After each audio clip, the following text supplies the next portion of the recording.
Hello people, welcome back to my YouTube channel. My name is Saadatu. Welcome to Saadatu's Daily. As you can see, this is a serious setting. Yeah, it's serious setting. Today I'm going to be talking of being a banker, being a financial advisor here in Canada. So you guys are used to, if you're a new subscriber actually, you're welcome to this channel. But if you're an old subscriber, thanks for always coming back to watch my videos. This is something entirely different from what you're used to, and I promise you guys I'm going to always bring content that has to do with new immigrants that come into the country, but I'm also going to be adding now being a financial advisor here in Canada, because a lot of immigrants come in, bankers from where they're coming from, and they don't know how it works in Canada. So this video is going to put you through on how it works, if it's the same thing from where you're coming from, most especially people coming from Nigeria. So sit back and relax. So I'm going to start off by introducing myself briefly for people that don't know me. First of all, I'm going to talk about my educational background. So I have my BSc, Bachelor's and Master's in Science of Economics from Nigeria. My work experience back home, I've been in the pension industry, as I said earlier, for 11 years plus before coming down to Canada. And my Canadian work experience, actually, the first few months I came in, I was working in a restaurant. The second one was in the telecoms industry. I was a customer care representative, and finally I got a financial advisor role in one of the biggest banks in Canada here. So now let's talk about the qualifications to go into the banking industry here. Basically, as a financial advisor, you need to first, your background could be in the financial sector. Yeah, that's a added advantage, but it is advised for you to have the CIFC certificate, which is the Canadian Investment Fund course, and then the Canadian Security or the Canadian Security courses, that's CSC. So you either get the CSC or you get the CIFC, and then you could also get the Canadian Institute of Financial Planning, that's CIFP.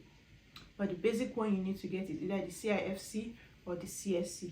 If you get that one, you're going to be like a hot cake. Though I didn't get that before getting my role as a financial advisor, but immediately I resumed, I was enrolled to do the course. So if you really want to go into banking here, then you should get that license, that certificate. It gives you a license to be able to resume your role as a financial advisor and being able to sell investments and to do all what a financial advisor has to do.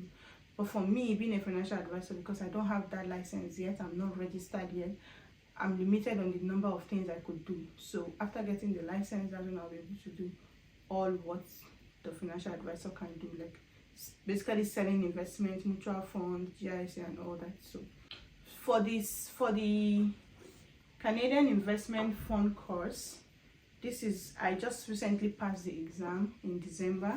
I'm going to be making a video about that. So this is the textbook you get to read. It's almost 500 pages, and it's not to scare you, but if you have knowledge of, if you've been in the financial industry before now, then you have an added advantage, because it's basically what you know before, just that it's now in the Canadian way, you know, so you have to know everything. So this is the course, Canadian Investment Fund course. When you register, you could decide to get the textbook for you to be able to read off your system, or you could just register online. I think for people that register for this separately, you have to pay like $70 to get this text. Then I've passed this one and some other in-house courses you have to do as a financial advisor in the bank. Then now I've been registered for this one. That's for the Canadian Institute of Financial Planning. This is also like 500 pages. Like, I just started this one now. Yeah, so when I finish this, I'm going to be registered as a financial planner, and I'll have the CIFP designation. So these are the two books I brought them here to add context to it, you know. So now let's talk about how a typical day runs as a financial advisor. So this video would have made more sense if I was going to be doing it like in the office space, but you know, being in an office banking environment, confidentiality, privacy, all that, I can't do it in that setting, you know. maybe later in future, if I get the proper set of permission, I'll be able to do that in the banking environment. So you get to see my day-to-day life, but I'm here to just explain how it works, how it works a day in my life as a financial advisor. So usually meetings here has to do with appointments, strictly on appointments. Sometimes you have working customers that are able to see financial advisors. Maybe if the advisor is not busy at that time, or she's able to attend to you, fine, but it's not compulsory for you to attend to the customer at that moment. Usually they come in to fix appointment and then they go get ready and come back. So it's not like where we're coming from back home, that you want to see the manager, you want to see head of operation, you come in and you see the person here, you line up, you see the person. But here it's different, it's entirely different. Even to just come open an account, you need to book an appointment. It was one of the shockers we got when we came here. Like, you just wake up and say you want to go open a bank account. It doesn't work that way. You will go there and fix appointment, go come back to fix that, to get that account opened. So typically in a day, we start our day. I go to work from 8:30. I resume 8:30, but the bank opens to customers at 9:30. So within 8:30 to 9:30, we have you attend to your emails from the previous day. You look at your agenda for the day to see the appointments you have. Of course, the appointments you have, you could start looking at them from the previous day before you close, to see what you have for the next day, to enable you to start preparing for them. So the next day when you come in, you look at your agenda, because overnight you may have appointments that were booked overnight when you close. Some people, because customers can book appointment online, they go to the banking app and then they want to meet a financial advisor, they choose you, and then you come in the next day and you see, maybe from yesterday you checked that you had 3 appointments, for today you come in to see that you have 5. So you look at it, you prepare for each one, you print out what you need to print out, you check their profile, you see what is needed for that particular appointment. Typically an appointment lasts for 1 hour. You could finish before 1 hour, but typically each person's appointment lasts for 1 hour. And then we start attending to customers by 10. So typically in a day, averagely in a day, you could have 4 appointments. Yeah, sometimes it may be 3, sometimes it may be 5. For where I am now, it's a small branch in a small town, so I typically don't have, I've never really had like 6 appointments in a day. No, highest is 5.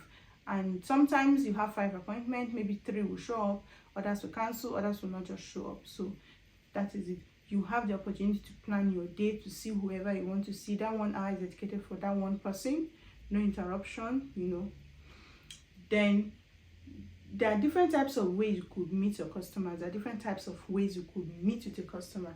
The basic one is them walking into the banking hall when they have an appointment in the branch. They come in, you see them physically.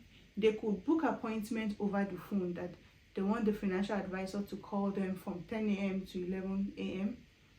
So you book it that this person's appointment is over the phone. They can't come in. You call them when it's time. You answer what they have to say. You after verifying the identity, of course, you do what they have to do.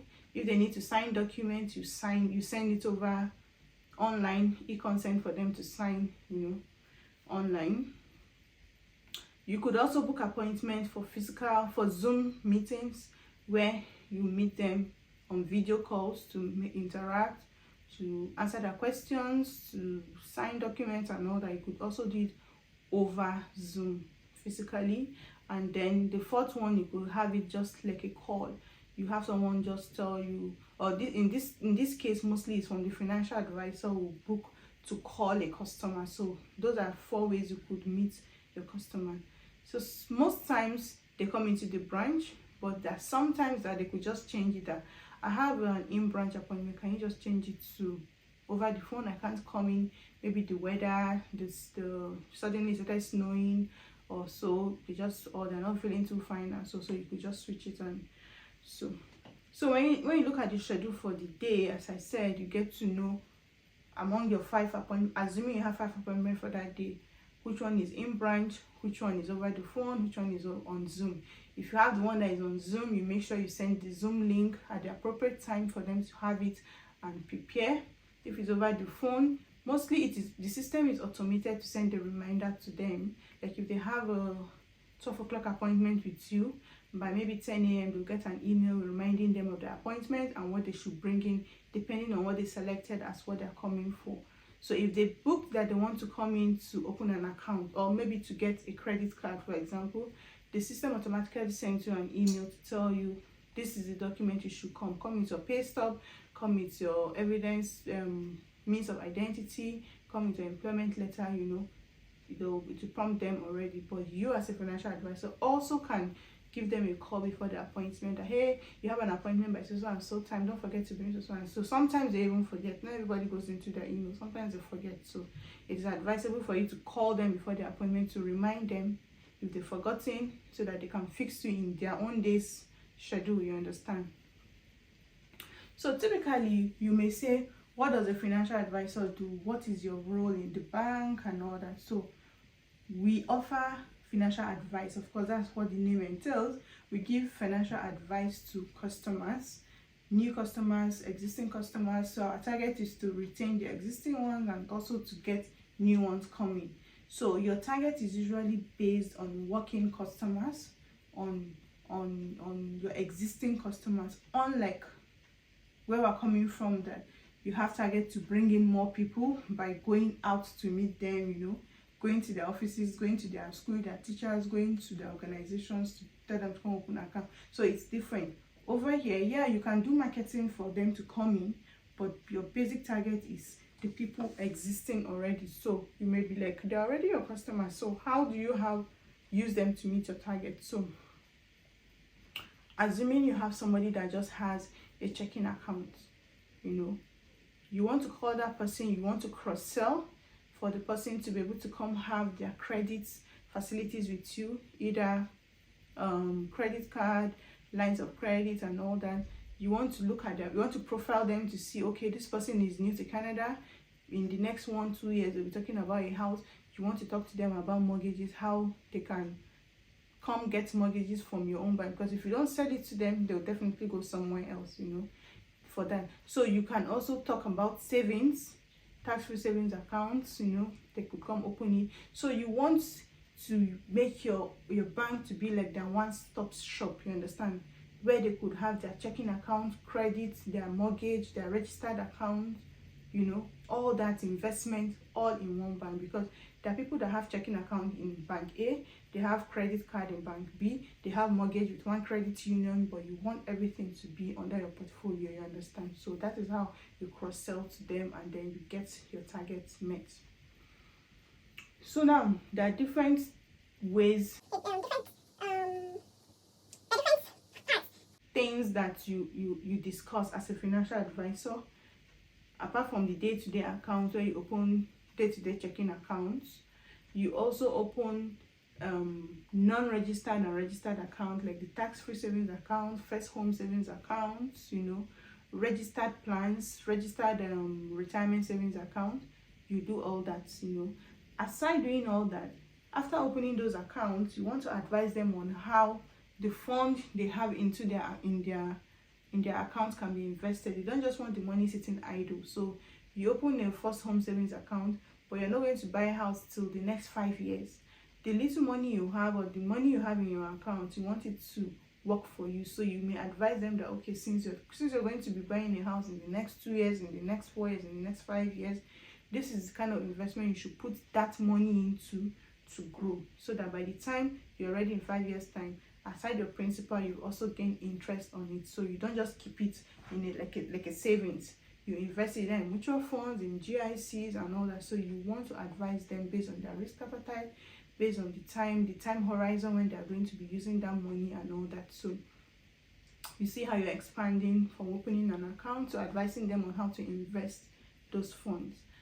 Aside that, you want to discuss mortgages with them. You have existing customers that already have mortgage with your bank. You want to meet them. You want to see when their mortgage is maturing. They want to renew. What is the current interest rate? You want to remind them that you can do an early renewal. You want to remind them that, oh, you can take equity from your existing mortgage, a lot of things that you discuss about mortgages. Then I thought of credit facilities. They come in to get credit card. You know, this economy is a credit driven economy. Almost everybody has a credit card. Almost everybody has line of credit. So people come in to ask for credit, to do one or two things, to buy a house, to buy a car, to buy this, to buy that. You want to advise them, you want to profile them to see if they're eligible or not. You know, all those are what a financial advisor does on a daily basis. So you have 5 customers today. The first one may be new immigrants to Canada. You have new people coming from Nigeria. They just came in last week. They want to open accounts. They're all excited and all that. So they come in based on their status. Did they come in as work permit? Did they come in as permanent resident? Are they students? That's how you get to know what you can offer to them. Open checking account. You advise them that, hey, you can get a credit card immediately as a permanent resident. You don't need to have a job yet. Your status is enough for you to get a credit card and all that. So you do all that for them. Your second appointment may be somebody that has a need. He wants to get a credit. He doesn't know if he can get a credit card from your bank.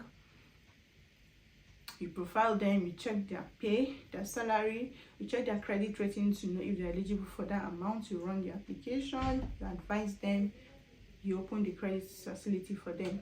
Your fourth appointment may be for somebody that has maybe inheritance. Maybe the person lost his dad and he has inherited like 50,000 CAD and he doesn't have an idea of how to invest the money. He comes to you to ask based on when you think this person is going to need it. How old is the person? What is their risk appetite? What kind of investment do they have? How investment savvy are they? You know, you want to advise them to, okay, just put this whole money in a mutual fund. Just use this whole money. Let's buy a stock. Let's buy a Canadian stock. Let's buy this. Let's do GICs in case you need it for a short time. Let's do this, or let's just keep it in saving. Based on what you come in with, it's different from everybody. So in a day, you see yourself touching into different aspects of the financial sector. You know, you're opening an account, you're talking of credit, you're talking of mortgage, you're talking of investment. Sometimes they may all come in. You may just see all your appointments are all coming to open your account, or you may just see all of them are coming for investment discussion. You know, so typically I start my appointment from 10 a.m. I close 5 p.m. So my last appointment is usually 4 to 5, and when I finish all the documentation and everything, I log off and go home. So you find out that you have sometimes maybe a customer, you have appointment 2 to 3 to 4 p.m. you don't have an appointment. You have that whole 1 hour to yourself to do whatever you want to do, either to complete somebody's scanning of the document and all that before the next appointment comes in. But sometimes you also have your appointment back to back, like you're finishing one, the next person has arrived, the next person has arrived. So that is why the first hour you have, or before you close the previous day, you start planning for the new appointment for the next day, because you may not have enough time to prepare. And depending on how if you are new to it, like I remember when I just joined and I started taking appointments, when a new customer comes in, I become so nervous, like I'm not really prepared for this person, like I will be fidgeting and all that, you know. But with time, you don't really need to prepare most times. When you start advancing in, when you spend like 4 months, 5 months, 6 months, it becomes an easy thing for you, because it's basically the same thing you're doing when you're opening an account for the person, you know, except like in unique cases that you have to really study, you know, especially like somebody coming as a permanent resident and someone coming as a work permit. The policy is different on how you attend to them. But when you have always having permanent resident coming in, you're already used to the system. You already know how it works, you know. But you also have to update yourself with changes in the industry. Of course, the organization is going to help you with that. Changes in the industry, changes in interest rate. Okay, we can't do this anymore. Okay, if you're a permanent resident, we can't do this again anymore. Changes, you have to update yourself and all that. So it's fun, it's less stressful, like compared to Nigeria. Using Nigeria as my own background, with the way bankers are stressed, the way the target is outrageous. It's crazy. Over here, the target is considerate, of course, just like Nigeria, based on your branch. That's how they assign the target. So you have targets of bringing in new customers. Of course, they come in themselves, but when they come in, they meet you, and how you attend to them, how you're able to sell products to them and all that. That is a target. Another target is you bringing in people to come in as meetings to meet with you as a financial advisor, because average you're supposed to have like 5 in a day, based on, so some organization may say you can have 6, you must have 6 appointments in a day. Some may say 5. That's another target. It may be on mortgage, the number of customers you have that have existing mortgages. You understand? How are you able to make sure they come in to renew, maybe even before the maturity of the mortgage? How are you able to bring them in? So it's different targets for different sectors, all encompassing for you, like for the year. But I'm assuring you that those targets are met in the branch. You don't have to go out to bring in those targets in most cases.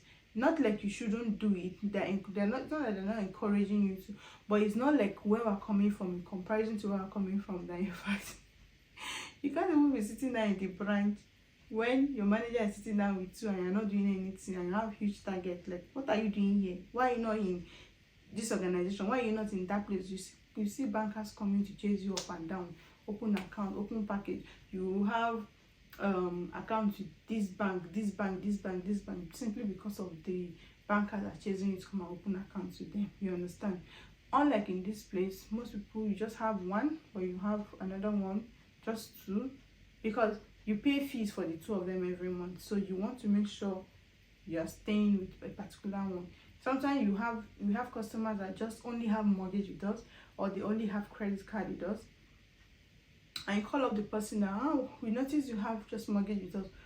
Are you interested in coming to open the bank checking account? And the person, I already have one. Like, I'm not supposed to, why should I have 2 and be paying fee for them every month? You understand? So it's quite easy here. We don't go out marketing, except if you are in the, like, a small business advisor, where you have to go out to meet people's businesses, to talk to them, to share with them, to like enjoy, like to know what their business is all about and how you could come in to advise them. You understand? Those are people that go about financial advisors. Except if you really want to, it's not compulsory for you to go out to meet them. We mostly are in the branches waiting for customers to come in, but we do call existing customers. We have targets to call them, appreciate them for doing business with you, seeing the gap in their accounts. Like, okay, this person is 18 years old, he's working, he has a job, he just has a checking account with us. This person is supposed to have a credit card. We call up the person, you're working, we notice you don't have a credit card, are you interested in coming to having a credit card with us? So we don't just sit down, we call you based on, I'm sure some of you here watching these videos here in Canada, you receive calls from financial advisors asking you questions. You're new to Canada, are you interested in having a mortgage? This is our rate, this is our this. Yeah, that is what we do. So it's not like back home. So if you are scared about you don't want the stress you faced in Nigeria, you want to come here and lounge, you can continue your banking career here. Yeah, you can. It's not as stressful from my own perspective, even though I'm in a smaller branch because I'm in a small city. But other advisors in other places, you cannot have like 10 appointments in a day now. You're starting from 10 and you're closing 5. Each appointment is like 1 hour. Some over the phone appointment though is not up to 1 hour. You may just book it for 30 minutes. You may not even do that 30 minutes, except you're in a very, very busy branch. But if you're in a very busy branch, you will have more advisors so that you can share the appointment within yourself, so you won't be overwhelmed. You understand? Of course, they cannot reduce an appointment of 1 hour to 30 minutes just because you want to accommodate other people. No, yeah, it means you're not serving your customers well. You understand? So if it's something you like to do when you come to Canada here, it's good for you to have the certification, as I said earlier. Do it before you apply, or if you're lucky, you could get the job and then you are enrolled in it. You're given a time frame. Like in my own case, I was given 6 months to make sure I complete the first licensing. which is the CIFC, Canadian Investment Course. I was given 6 months to complete this, because within the 6 months I was not able to do I was not able to take up all the appointments. So if somebody books an appointment with me that he wants to invest his money and all that, I'm not licensed to advise you. I'm not licensed to tell you put your money here, put your money there. No, until when I finish this and then I am registered. You understand? So if within 6 months you don't complete it, you're already showing your employer like, I'm not fit to do this job, you know, and they're paying you for all those 6 months. So you want to complete it even before you get the job, so that you're not going to be employed as a fresher. You're going to at least be employed as a financial advisor, but a step higher, or even you may be employed as a senior financial advisor. You understand? So if it's something you want to do, I'm going to be doing more videos about this to enlighten people, because I have questions. When after I made a video to show that I got a job as a banker, I do get a lot of emails and questions about it. That's why I want to really bring this out and do a lot of videos about it to enlighten more people. Thank you for watching this video. If you watch up to this time, thank you so much. Please like this video and share to anybody you think may like it. See you in my next video. Bye.